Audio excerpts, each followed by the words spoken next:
suis-moi. Trouve à ma croix un peuple affranchi. Viens, suis-moi. Laisse-moi porter tes peines, tes soucis. Suis mes pas. Rêve avec moi ta nouvelle.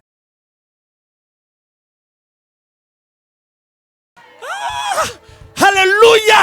Je veux dire à quelqu'un, peu importe le nombre d'avortements que tu as fait, la grâce te tend la main. Peu importe ton histoire passée, la grâce te tend la main.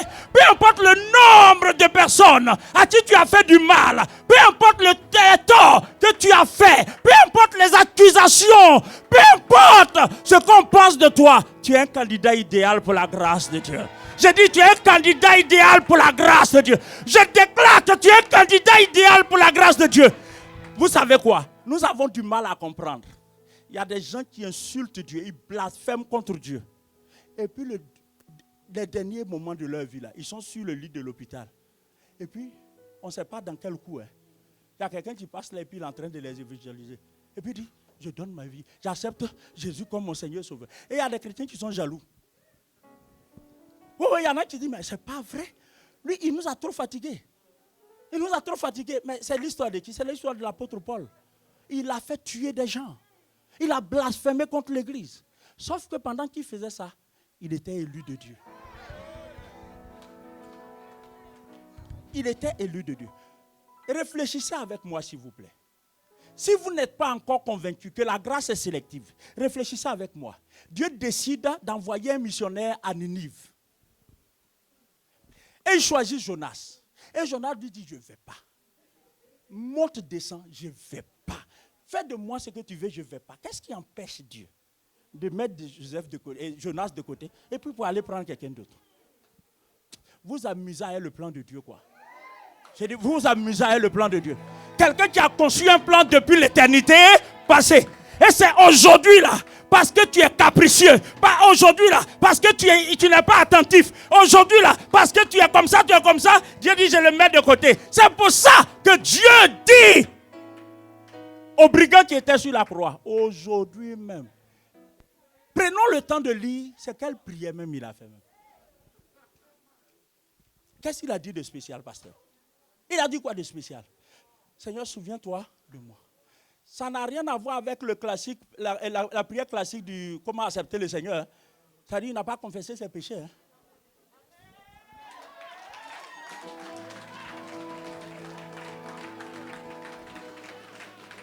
Hey! Je suis en train de parler. Mon Dieu. De la grâce de Dieu qui transforme notre histoire.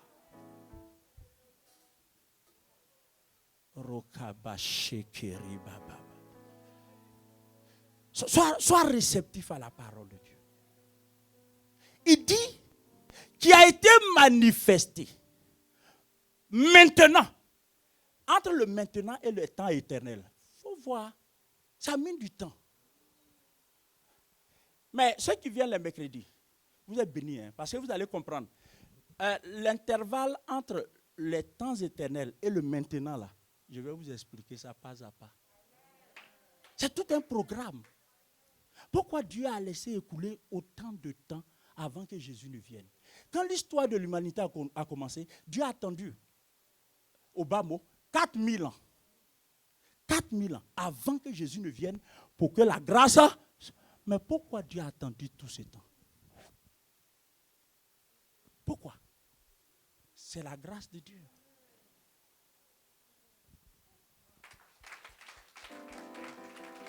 Tu sais, il y a des délivrances que nous avons cherchées. Elles se trouvent dans la grâce de Dieu.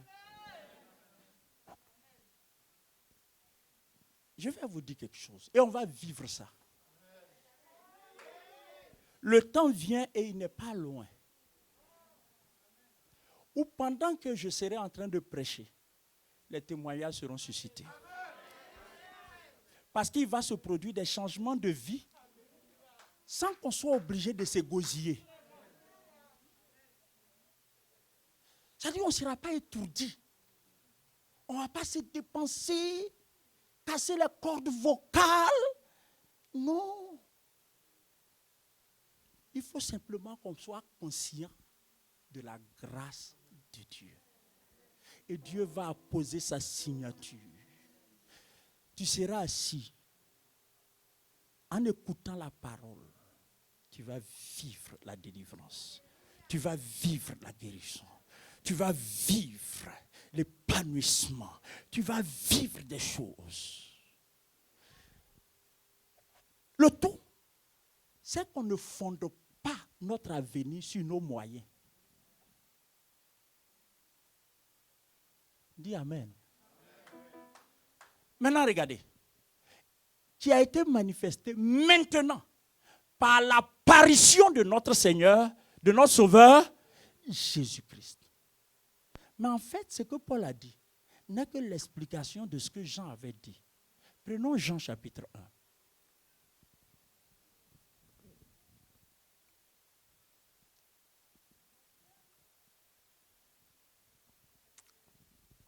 Si vous êtes fatigué, vous me dites et puis je vais m'arrêter. Jean chapitre 1. On lit les deux. Je vais lire ça en liaison avec le passage antérieur. C'est clair? Ne perdez pas le fil. Alors, Jean chapitre 1 à partir du verset 12. Prenons à partir du verset 14 pour gagner du temps.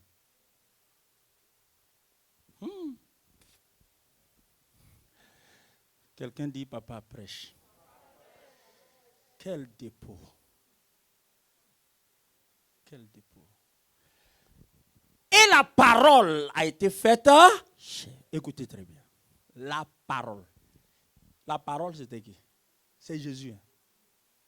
Quand il était au ciel là-bas et qu'il n'était pas encore descendu, il ne s'appelait pas Jésus. Il s'appelait la parole. Maintenant, pour que la parole devienne chair, il faut que cette transformation ou cette incarnation réponde à un plan de Dieu. Vous ne suivez pas? Il y a un plan en fonction duquel la parole est devenue chair. Le plan en fonction duquel la parole est devenue chair, c'est pour que la grâce éternelle soit... Non, vous n'avez pas compris. C'est pour ça que vous êtes là comme ça. Parce qu'il y a des vérités, même quand tu es muet, ça te pousse à dire Alléluia. Même quand tu es muet. Il y a des vérités qui font parler les muets. Regardez. Et la parole a été faite chair. Et elle a habité parmi nous pleine de grâce et de vérité.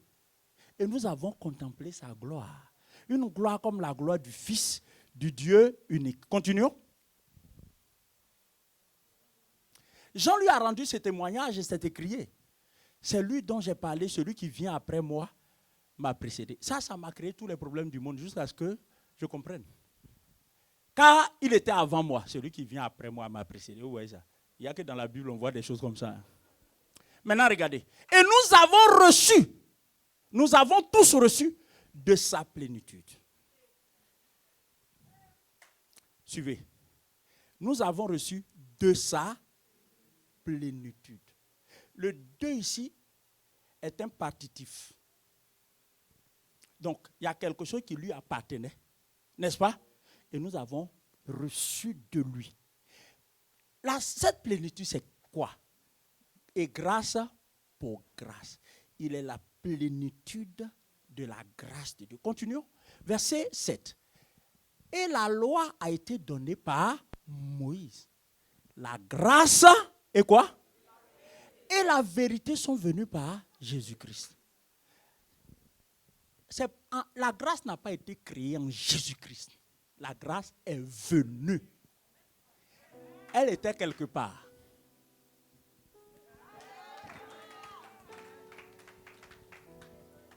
Seulement, pour sa pleine manifestation, elle devra attendre que le canal approprié vienne. Moïse n'était pas digne d'être l'instrument de la grâce. Jérémie n'était pas digne d'être l'instrument de la grâce. Habakkuk n'était pas digne d'être l'instrument de la grâce.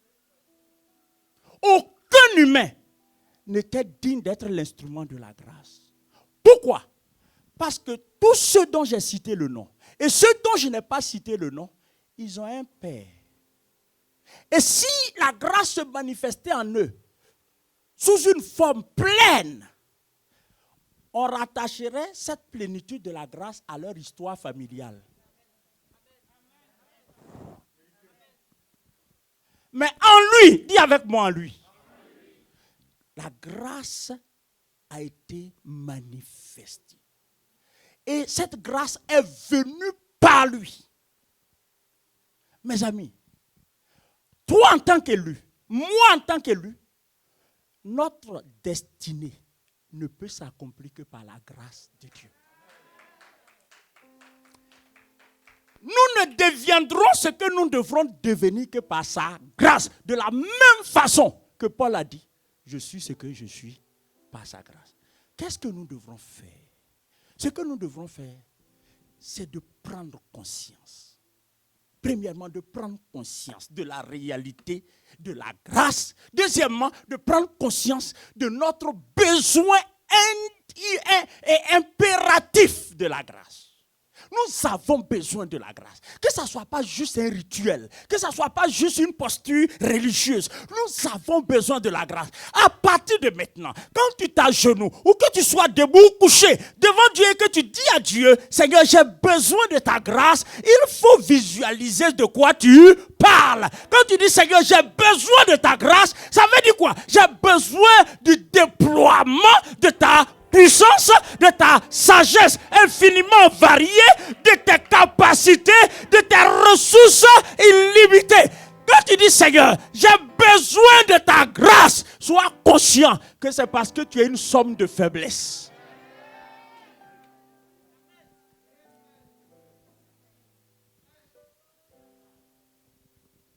Nous avons besoin de la grâce de Dieu. C'est pour cette raison que je veux terminer ce message en expliquant comment toi et moi, nous pouvons activer cette grâce. Elle est déjà là. Quels sont les moyens par lesquels la grâce affecte notre vie? De façon effective.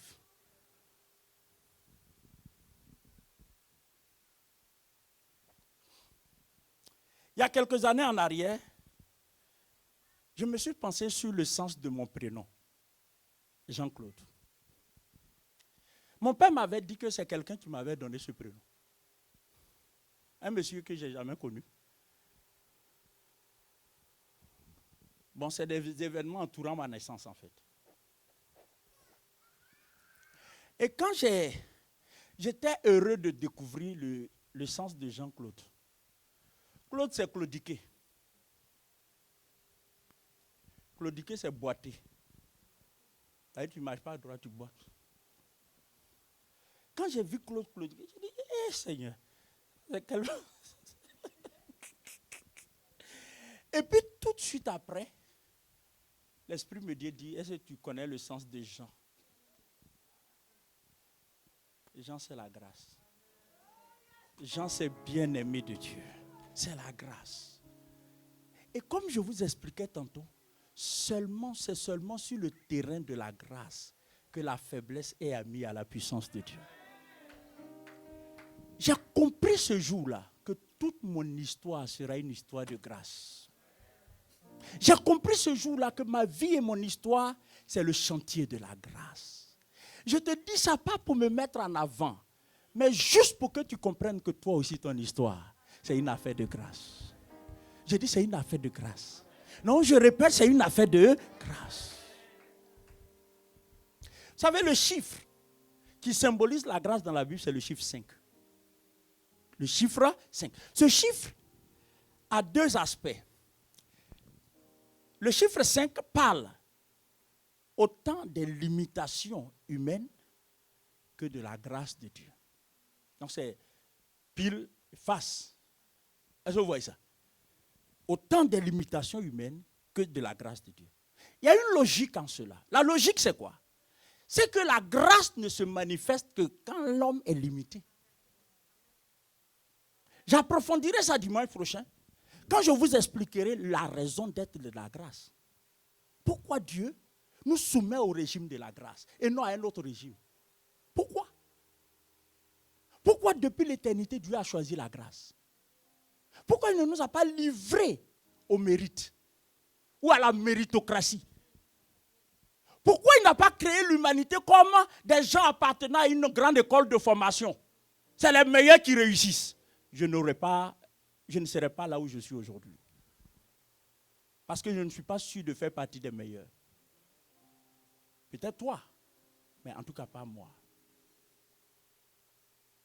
Si Dieu m'avait imposé le principe de la méritocratie, je ne sais même pas si je pourrais me présenter devant lui. Tant j'ai honte de mon passé. Mais en étudiant la Bible, j'ai compris qu'en fait, c'était moi que Dieu cherchait. Parce que je réponds à ses critères. Voyez, Dieu se plaît à sauver quelqu'un qui réalise qu'il ne doit rien à lui-même.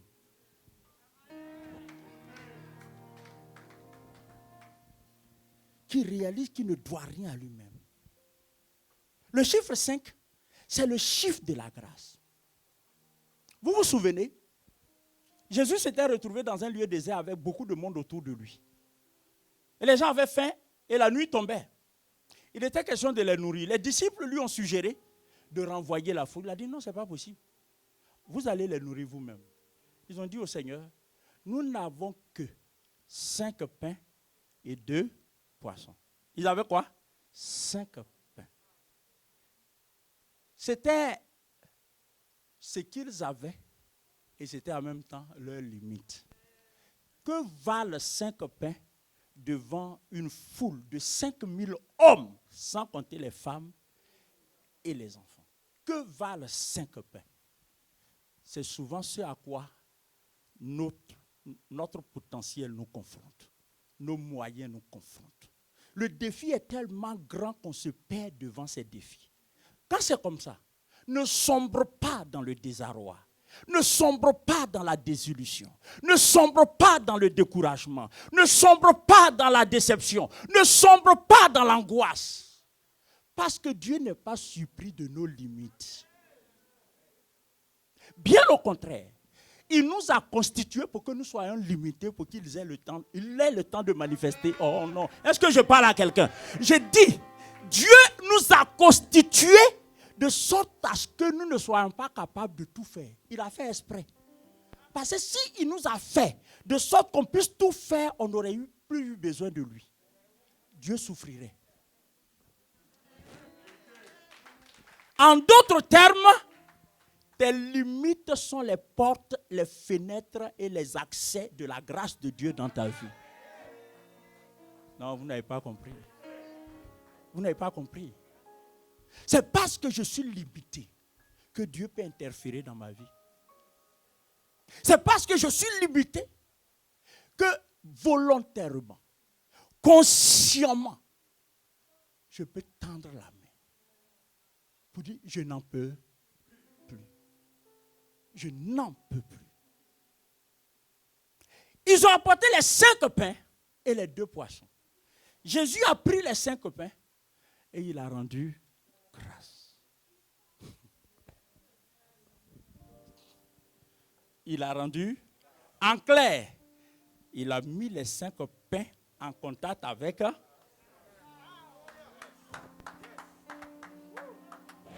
Quand les pains sont entrés en contact avec la grâce de Dieu, il y a eu rallongement. Il y a eu rallongement. Qu'est-ce qui s'est passé? Tous les 5000 hommes ont été nourris. Les femmes ont été nourries. Les enfants ont été nourris. Et chaque disciple, ils étaient 12. S'étaient retrouvés chacun avec un panier de pain. Ce n'est pas pensable. Ce n'est pas pensable. Je dis que la grâce a les ressources pour transformer ton histoire. Pourvu que tes limites ne t'angoissent pas et que cette angoisse ne te déconnecte pas des ressources illimitées de Dieu.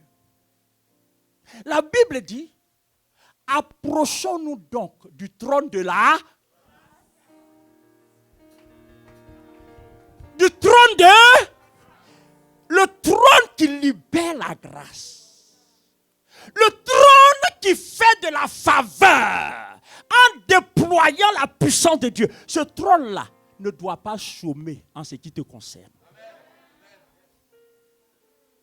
Il dit, approchons-nous du trône de la grâce. Mais ce n'est pas la fin du texte. Le texte dit, afin que nous soyons secourus. Afin que nous soyons secourus dans nos besoins. C'est écrit ou ce n'est pas écrit? Approchons-nous du trône de la grâce. Là, il dit, venez, achetez et mangez. Remarquez qu'il n'a pas dit venez et payez. Parce qu'il y a acheté et il y a payé. Tu peux acheter quelque chose sans payer.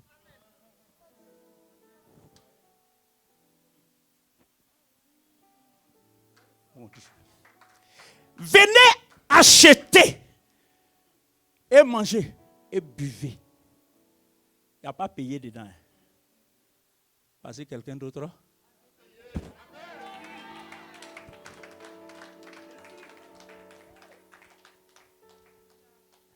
La grâce ne te demandera pas de payer quelque chose. La grâce donne. La grâce cherche des récipiendaires.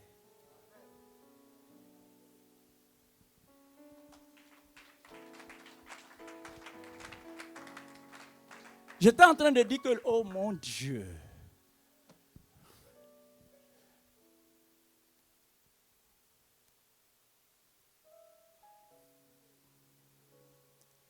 Dieu veut changer ton histoire. Il veut créer une déconnexion avec tes propres ressources. En fait, l'effort que Dieu est en train de faire ce matin, c'est de t'amener à te détourner un tant soit peu de toi-même. Pour que tes regards soient sur lui.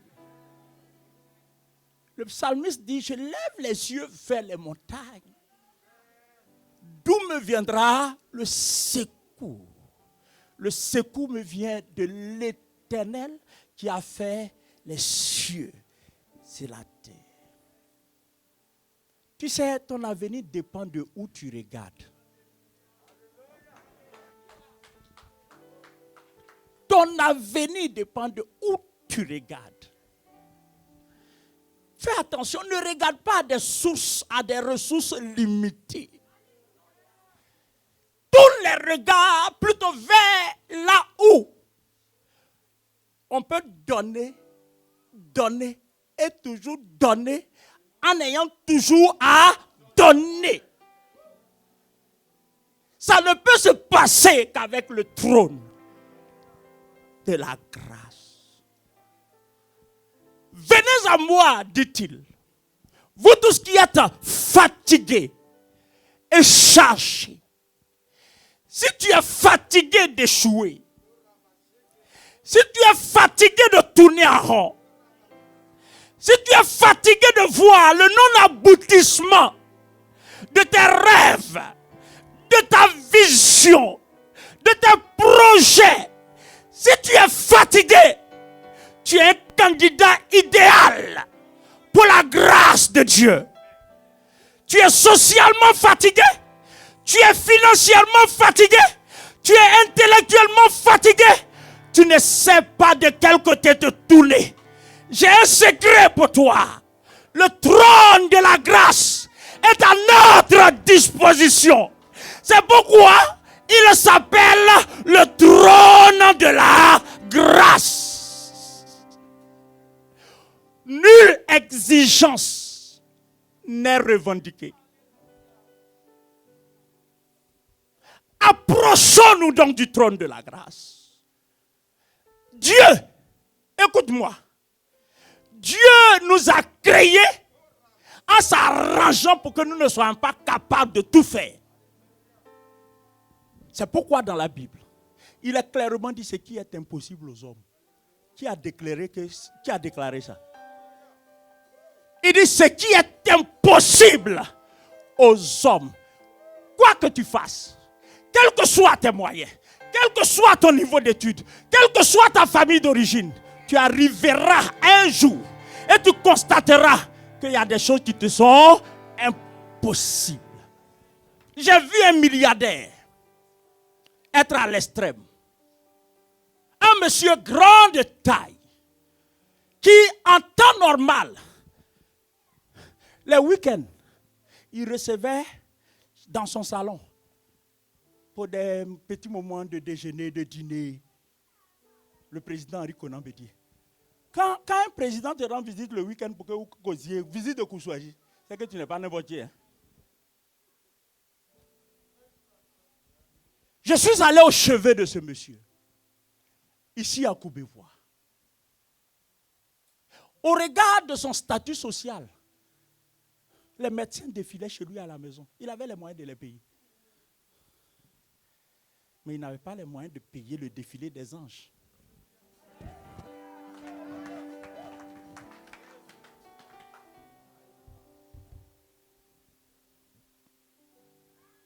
Parce que les anges ne descendent pas parce que tu as de l'argent. La Bible dit que les anges existent pour rendre ministère aux élus.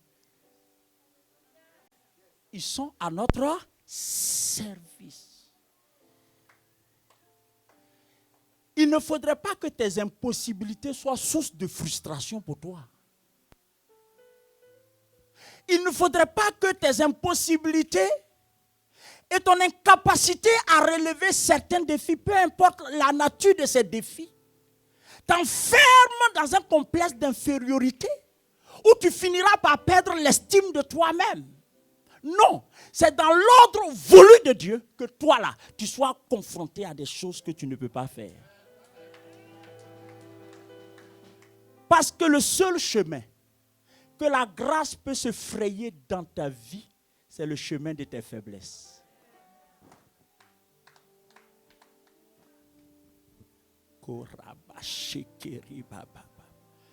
Le chemin royal par lequel la grâce peut avoir accès à ta vie, le boulevard que la grâce se crée pour accéder à ta vie, ce sont tes limites. Quand tu ne peux plus, Dieu se réjouit. Dieu dit, dans 2 jours, il sera confronté à ses limites. Dieu dit, dans 3 jours, il sera confronté à ses limites. Bientôt, il va couler des larmes. Bientôt, il ne va plus se comprendre lui-même. Bientôt, ce sera la fin de lui-même. Et quand il arrivera à sa propre fin, alors je viendrai. Le Dieu qui n'a pas de fin attend que tu arrives à ta fin pour manifester l'infinité dans ta vie. Est-ce que quelqu'un peut dire je reçois? Est-ce que quelqu'un peut dire je reçois? Tu sais, ta délivrance se trouve dans la grâce de Dieu. Le chiffre 5. Je pourrais vous faire tout un message sur le chiffre 5. Mais de passage, notez que quand vous prenez le livre de Lévitique, chapitre 1, c'est les holocaustes. Chapitre 2, c'est les offrandes en dons. Chapitre 3, c'est les sacrifices d'expiation. Chapitre 4, c'est les sacrifices de culpabilité. Et chapitre 5, c'est les sacrifices d'action de grâce. Il y a 5 grands sacrifices. Ces 5 grands sacrifices, sous la période, sous l'ère de Moïse, ces 5 sacrifices devraient être faits pour accéder à la faveur de Dieu. Le jour où Dieu concluait son alliance avec Abraham, nous sommes en Genèse chapitre 15. Dieu concluait son alliance avec Abraham. Parce que souvenez-vous, Dieu avait fait des promesses à Abraham dont il n'avait pas vu l'accomplissement.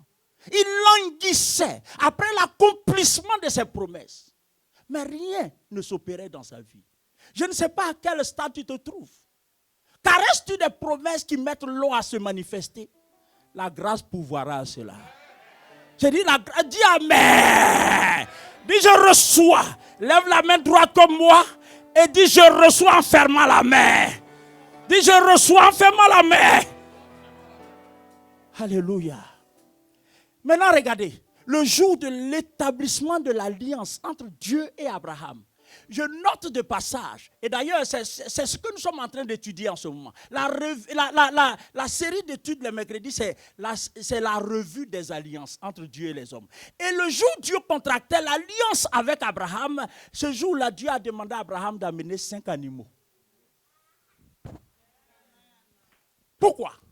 L'alliance avec Abraham n'était pas une alliance conditionnelle.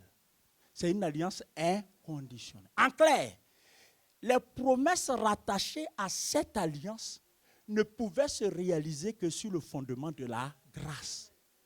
Dieu a dit à Abraham, je bénirai ta postérité.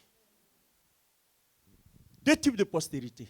Sable de la terre, étoile du ciel. Étoile du ciel, c'est les élus de l'Église. Sable de la terre, les élus d'Israël. Et les 2 élus trouvent leur paternité en Abraham. Pas Ada, mais Abraham. Est-ce que vous suivez? Très important. Enfin, le jour où David s'est retrouvé devant Goliath. Alors que Goliath était vêtu de son armure, un vétéran de guerre, David est allé voir Saül. Et il a dit à Saül, je suis capable d'aller battre Goliath. Je veux combattre contre lui. Saül a dit, tu ne peux pas. Vous connaissez très bien cette histoire. Quand David a décliné son CV, dans son CV, Saül a découvert que David avait tué un lion, qu'il avait tué un ours. Saül s'est écrié, quoi? Mais s'il a tué un ours, un lion, et il a tué un ours, c'est que c'est possible parce qu'aucun de nous n'a ce CV. Aucun de nous. Et donc Saül va accorder à David le privilège de le revêtir de l'armure royale. Saül donne à David son épée, sa cuirasse, son bouclier, son casque, tout ce que vous pouvez imaginer. David, le premier pas, il ne peut pas, c'est lourd. Le premier pas, il ne peut pas, c'est lourd. Mes amis, avant d'aller là, souvenez-vous que quand Dieu a parlé à Gédéon, c'était sur le fondement de la grâce. Gédéon même a reconnu. Il dit, je suis qui? Je suis qui? Moi, je vais me lever pour aller contre les Madianites? Je suis qui? Le Seigneur dit, reste tranquille, je serai avec toi. Plus tard, Gédéon recrute plusieurs personnes. Dieu dit, je ne veux pas que la gloire soit donnée à quelqu'un. Prends un petit nombre de personnes. Est-ce qu'on peut acclamer ce Dieu? Je dis, Dieu ne dépend pas de tes moyens, il dépend de ça. Je tiens à t'informer que ce que Dieu veut faire dans ta vie ne dépend pas de tes moyens.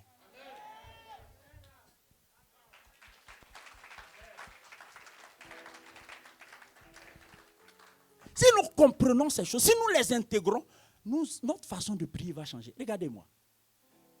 David porte l'armure de Saül, il ne peut pas marcher. Et avec beaucoup de diplomatie et de politesse, il s'en débarrasse. Certainement après avoir dit merci au roi pour le privilège. Certainement Dieu aussi a alourdi cette armure-là. Sinon à la fin, là, le roi allait dire, c'est mon épée. C'est mon javelot qui a fait ça. Non, Dieu ne veut pas ça. Alors David se débarrasse de ça. Et puis, de façon, à vue humaine, de façon presque ridicule, il prend une fronde. Fronde pour aller contre qui? Goliath. Mais ce qui me préoccupe ce matin, c'est de vous informer que David est allé dans un torrent. Et dans le torrent, il a pris 5 pierres. Il a pris 5 pierres. Pourquoi il n'a pas pris 7? Pourquoi il n'a pas pris 10? Pourquoi il a pris 5? La grâce, c'est 5. Symboliquement, l'Esprit de Dieu a conduit David en lui disant, tu ne t'appuieras pas sur ta propre force. Prends ces pierres qui, dans ton sac, représenteront la grâce de Dieu avec toi. 2 Timothée chapitre 2, au verset 1. 2 Timothée chapitre 2, au verset 1, Paul dit ceci à Timothée. Toi donc, mon enfant, fortifie-toi dans la grâce qui est en Jésus-Christ. En d'autres termes, va et puise ton énergie, puise ton aptitude, puise tes capacités. Va, puise tes ressources dans la grâce qui est en qui? En qui la grâce éternelle s'est manifestée. On ne peut pas puiser ça ailleurs. Je ne sais pas pourquoi, mais je vais devoir m'arrêter.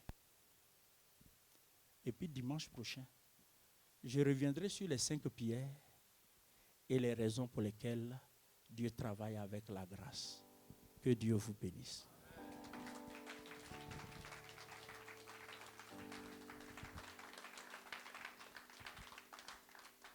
Que tout notre être célèbre la grâce de Dieu. Jésus a dit, sans moi, vous ne pouvez rien faire.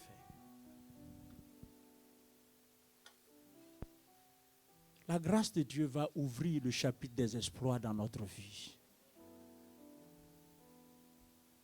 Bien-aimés, élevons humblement nos voix et bénissons le Dieu qui nous fait grâce.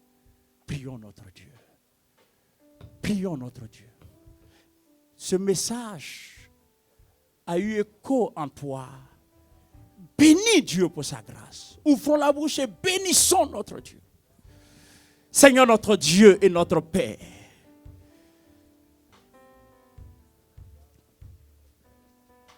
nous nous humilions devant la profondeur de ta grâce.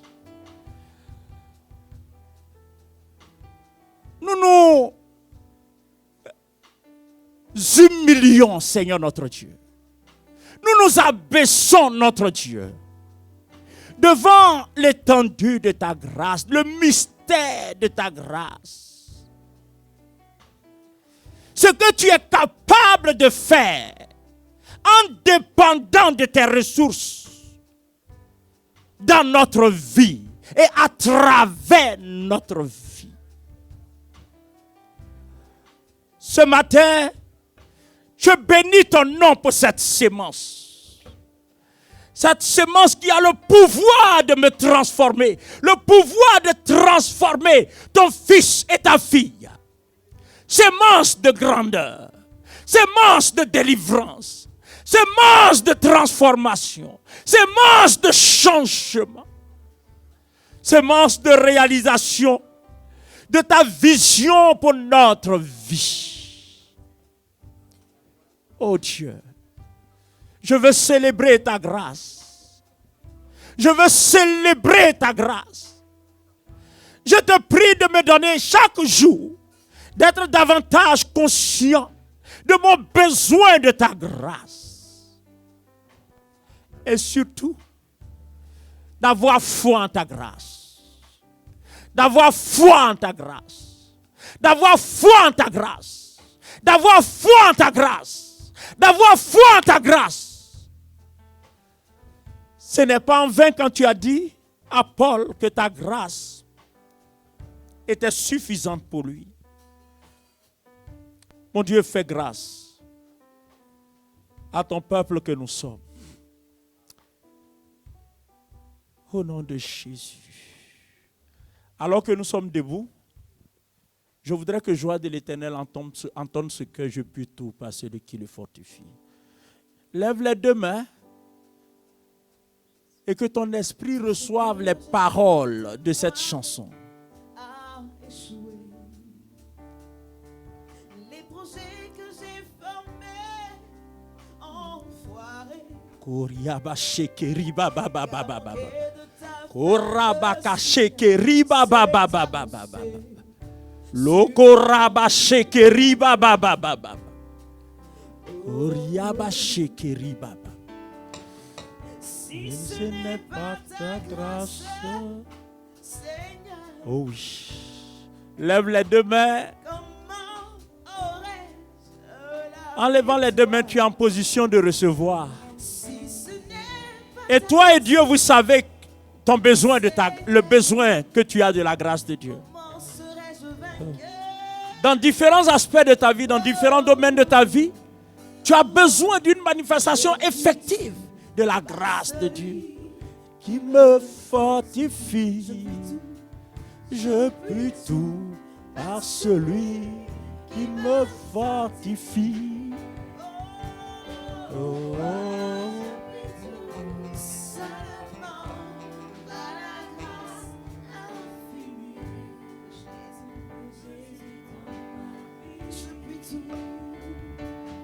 Je puis tout par celui qui me fortifie. Je puis tout par celui qui me fortifie. Oh, je vis tout seulement par la grâce.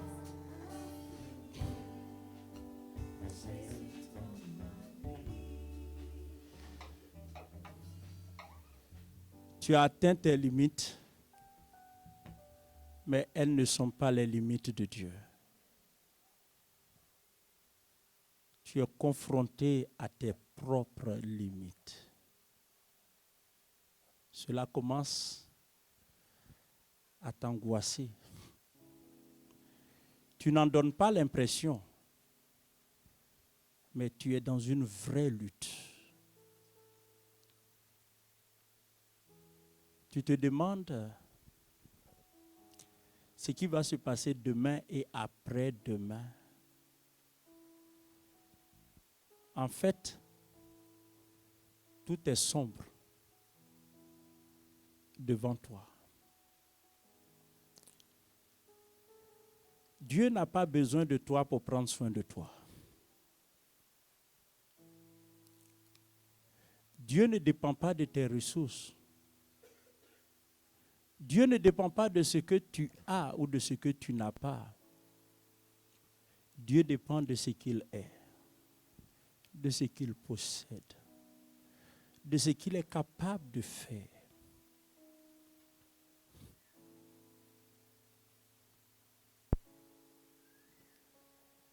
Les ressources de Dieu sont illimitées.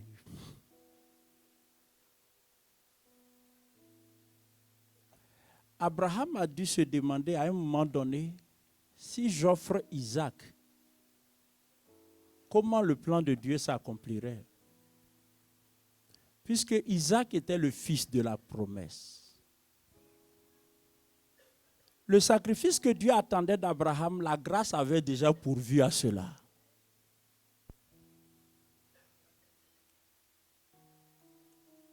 Tu n'échappes pas au plan de Dieu.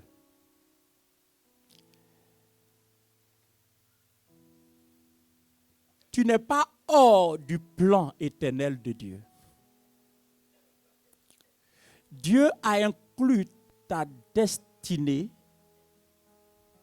dans son plan. Ce que tu ne sais pas de toi, pour demain et après-demain, je t'informe que Dieu a déjà arrêté cela.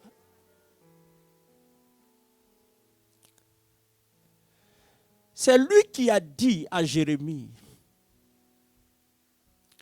d'adresser ces mots aux Israélites à travers un courrier, alors qu'il fut emmené en captivité à Babylone. Et qu'ils se questionnaient sur la puissance de leur Dieu, l'amour de leur Dieu. Comment Dieu a pu faire ça? Il a dit à Jérémie, dis-leur, je connais les projets que j'ai formés sur eux. Projets de paix et non de malheur, afin de leur donner un avenir et de l'espérance. La grâce de Dieu est plus étendue que ton actualité. La grâce de Dieu est plus étendue que ton actualité. La grâce de Dieu est source de transformation.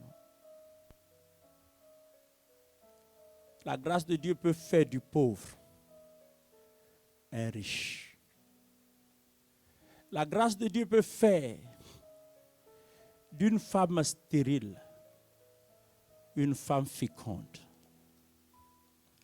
La grâce de Dieu peut changer ton histoire. Tes rêves dépassent tes moyens, mais ils ne dépassent pas les moyens de la grâce. Tes rêves, ta vision et tes ambitions sont des défis pour toi, mais ils ne sont pas des défis pour la grâce de Dieu.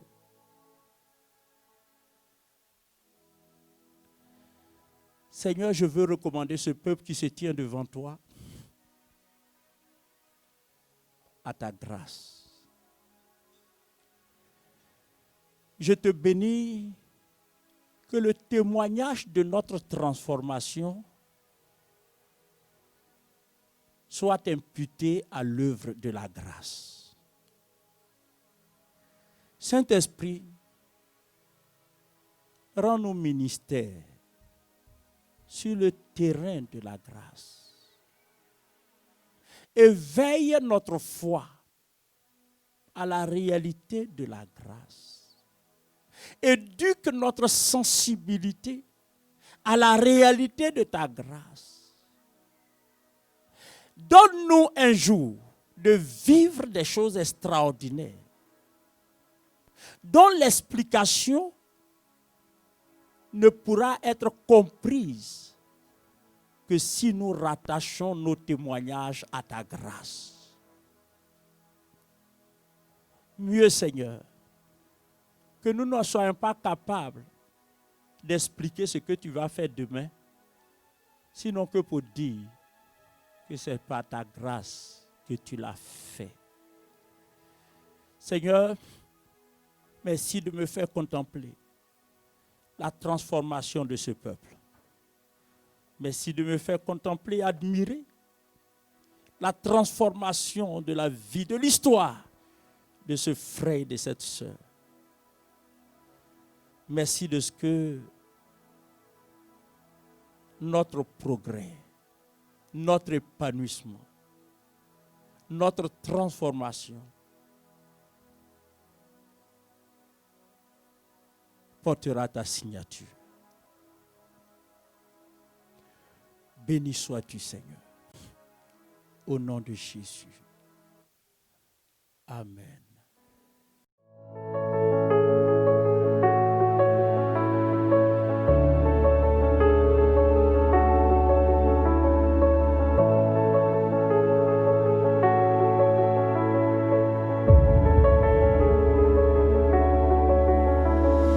Viens, suis-moi,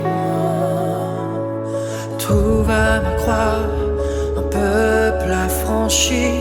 Viens, suis-moi, laisse-moi porter tes peines, tes soucis. Suis mes pas, rêve avec moi ta nouvelle vie. Viens, suis-moi.